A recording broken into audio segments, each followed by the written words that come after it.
At some point of their lives, every startup founder comes to a question: to outsource or not to outsource? Today, I will try to help you with the decision. Hi, I'm Eleken, the founder of Eleken product design agency for SaaS. Today, I will explain you the pros and cons of outsourcing and how to find out whether it's a good idea for your company.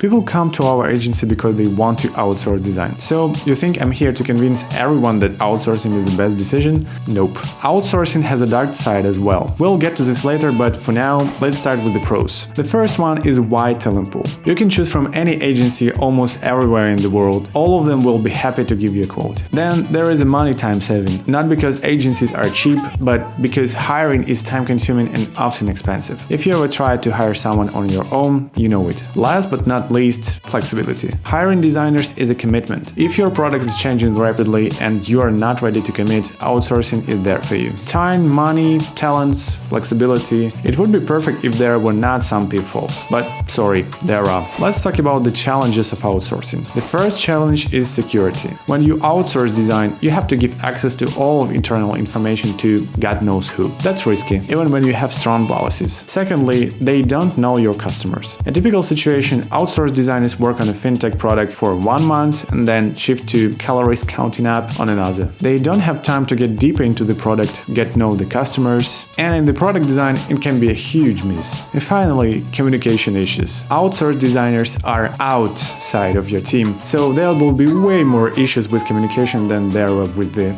in-house design team. Keep that in mind when considering outsourcing. So we have 3 pros and 3 cons. Each situation is different, so outsourcing can be great for starting projects and horrible for the others. So when is outsourcing a good idea? When you have an MVP at the initial stage. In case you are just starting out your MVP, it's a perfect moment to outsource design. Get your design done, get funding, and decide if you need a full-time designer. When you need a redesign. When you have professionals from outside take a critical look at the product, they may see many things that you don't see yourself. Fresh pair of eyes benefits a redesign a lot. When you have just a short-term project, new features, tests, updates, all of those things that your team doesn't have capacity to do, outsource those pieces of work and focus on the core. And then there are cases when outsource is not a good idea. There are some general rules. Don't outsource when the objectives are unclear. You found a cool agency that won an award? Great, follow them on Instagram, but don't call them for redesign when you don't have the clear design or business goals. Another case is when the consistency of a long-term project is at risk. It may sound a bit confusing, but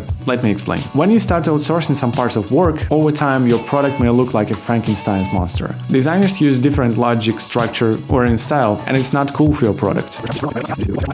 And we are back to the question to outsource or not to outsource. Before making serious decision, remember that there are more than 2 options. At Eleken, we suggest an alternative, a team extension. Our designer or a few of them join the client's team for as long as it's needed. They communicate directly to the product owners. We don't have project managers. They work on one project at a time and they get to dive deep into it. As a bonus, we start working even faster than classical design agency does. Want to learn more? Go to our website, it's eleken.co, and check our team extension page. By the way, we have 3 days free trial. And don't forget to click the like button and subscribe. See you in the next video.